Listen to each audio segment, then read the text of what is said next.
Bismillahirrahmanirrahim. Assalamualaikum warahmatullahi wabarakatuh. Selamat pagi Bapak Erika dan teman-teman semua.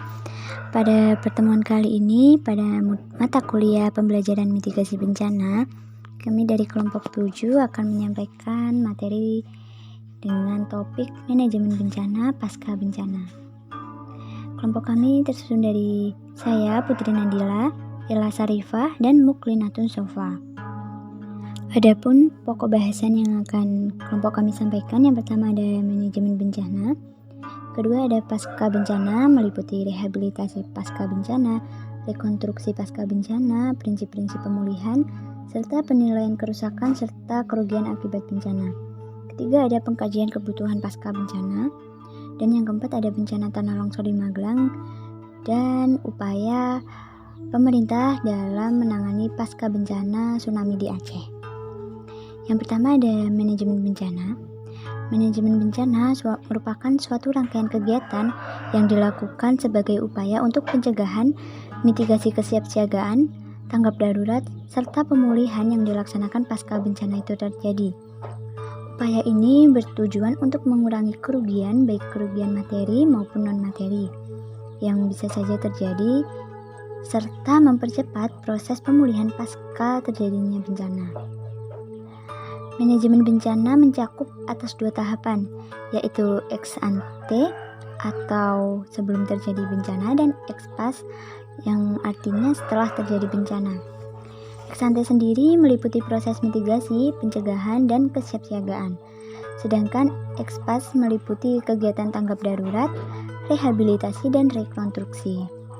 Selanjutnya ada pasca bencana.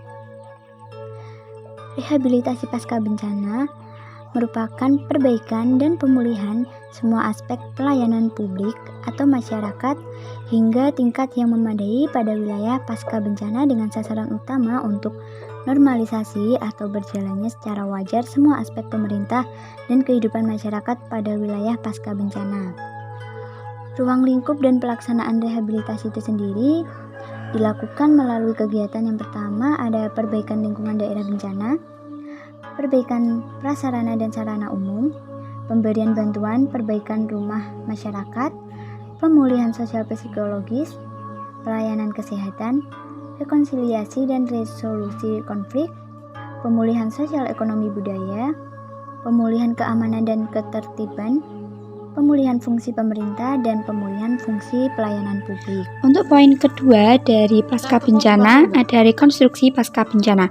Pengertian dari rekonstruksi pasca bencana sendiri merupakan perumusan kebijakan dan usaha serta langkah-langkah nyata yang terencana baik, konsisten, dan berkelanjutan untuk membangun kembali secara permanen semua prasarana, sarana, dan sistem kelembagaan, baik di tingkat pemerintahan maupun masyarakat.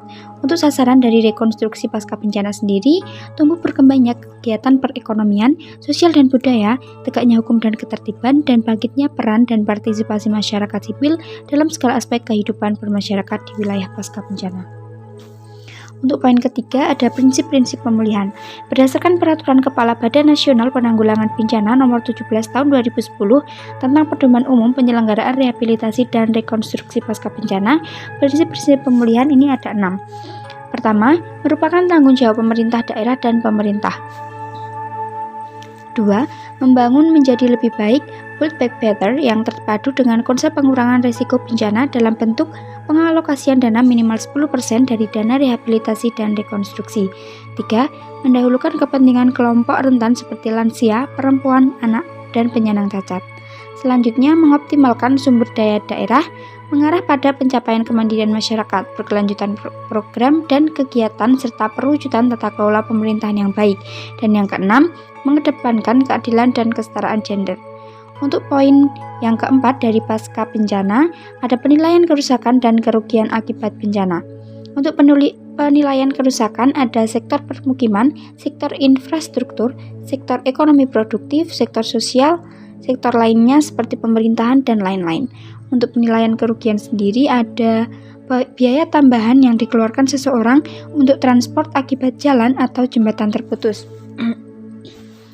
Untuk yang kedua, biaya tambahan yang dikeluarkan seseorang untuk sewa rumah akibat rumahnya rusak atau hancur. 3. Pengkajian kebutuhan pasca bencana.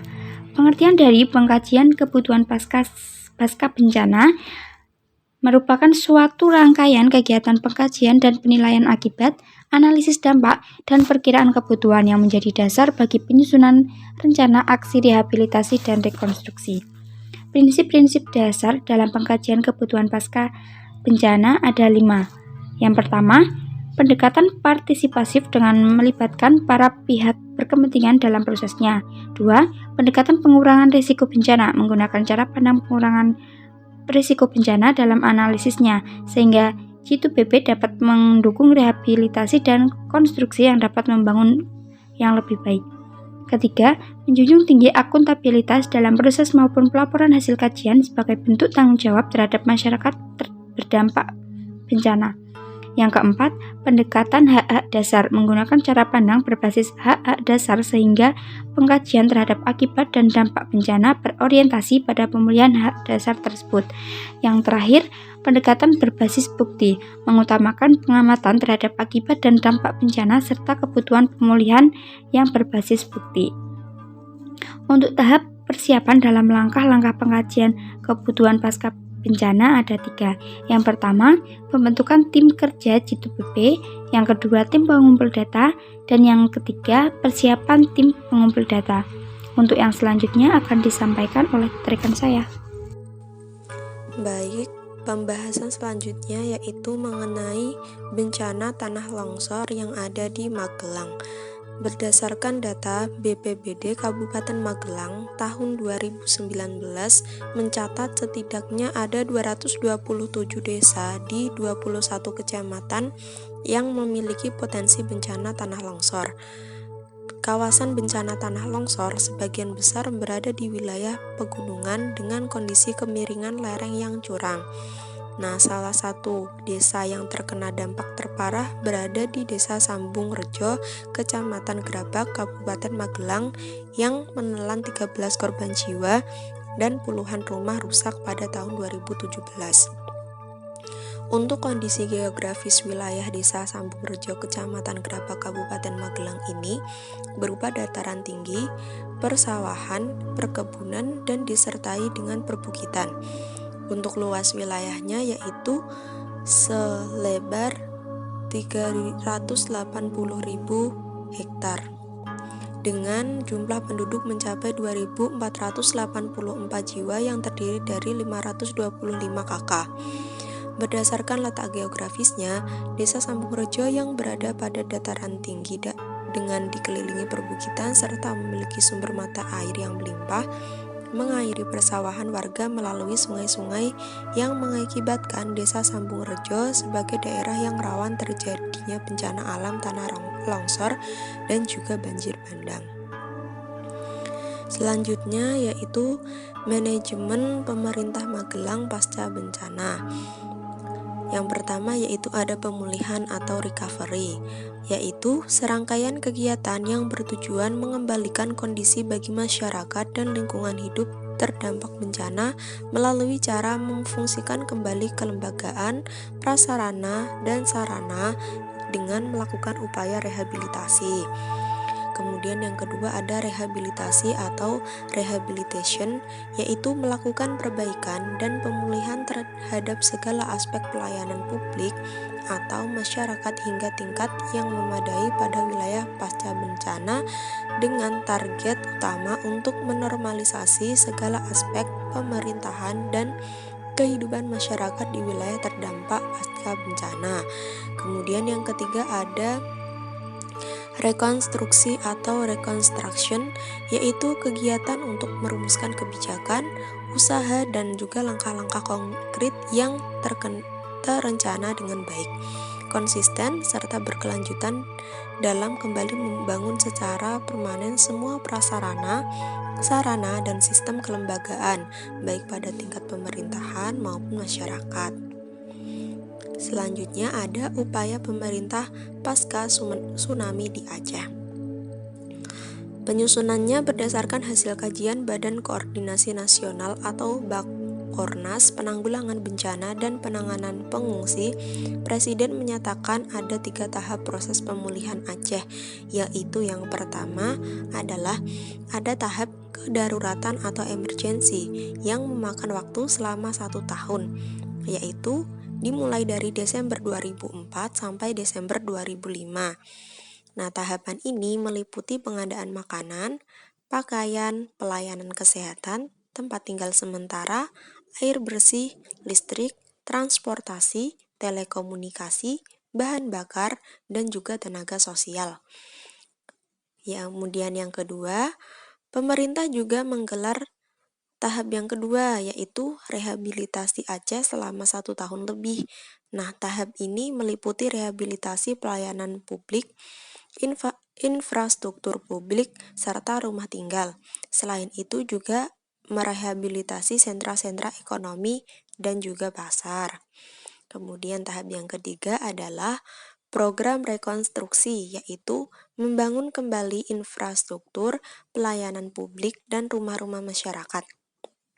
Nah, pada tahapan ini dimulai pada pertengahan tahun depan hingga 2009. Maksudnya tahun depan yaitu tahun 2005. Nah, untuk merealisasikan semua tahapan tersebut, kata dia, pemerintah perlu memobilisasi seluruh potensi yang ada. Selain itu, pemerintah juga akan membahas alokasi anggaran bagi Aceh dalam anggaran pendapatan dan belanja negara atau dapat disebut juga dengan APBN pada tahun 2005 bersama DPR. Presiden memperkirakan kebutuhan dana untuk tahap pertama yaitu sebesar 1,5 triliun rupiah.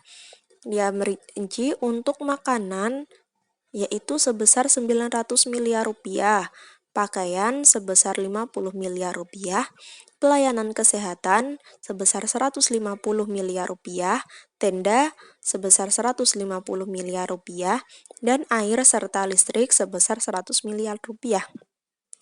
Itu dengan estimasi jumlah korban 30 sampai 40 ribu, pengungsinya ada 500 ribu, dan rumahnya ada sebanyak 100 ribu unit, kata dia. Tapi pemerintah saat itu belum bisa mengkalkulasi berapa kebutuhan dana bagi tahap rehabilitasi dan rekonstruksi. Masih akan dibicarakan dengan DPRD, kata dia. Nah, untuk kesimpulannya yaitu manajemen bencana dan pasca bencana dapat dilakukan dengan rehabilitasi, yaitu perbaikan dan pemulihan semua aspek pelayanan publik atau masyarakat sampai tingkat yang memadai pada wilayah pasca bencana. Dan rekonstruksi yaitu perumusan kebijakan dan usaha serta langkah-langkah nyata yang terencana, baik konsisten dan berkelanjutan untuk membangun kembali secara permanen semua prasarana, sarana, dan sistem kelembagaan, baik yang ada di tingkat pemerintah maupun yang ada di tingkat masyarakat. Nah, berikut adalah daftar pustaka yang kami gunakan, yaitu kami mengambil dari 4 sumber. Dapat dilihat. Sekian presentasi dari kami, kurang lebihnya kami mohon maaf. Selanjutnya akan dilanjutkan dengan diskusi. Terima kasih. Wassalamualaikum warahmatullahi wabarakatuh.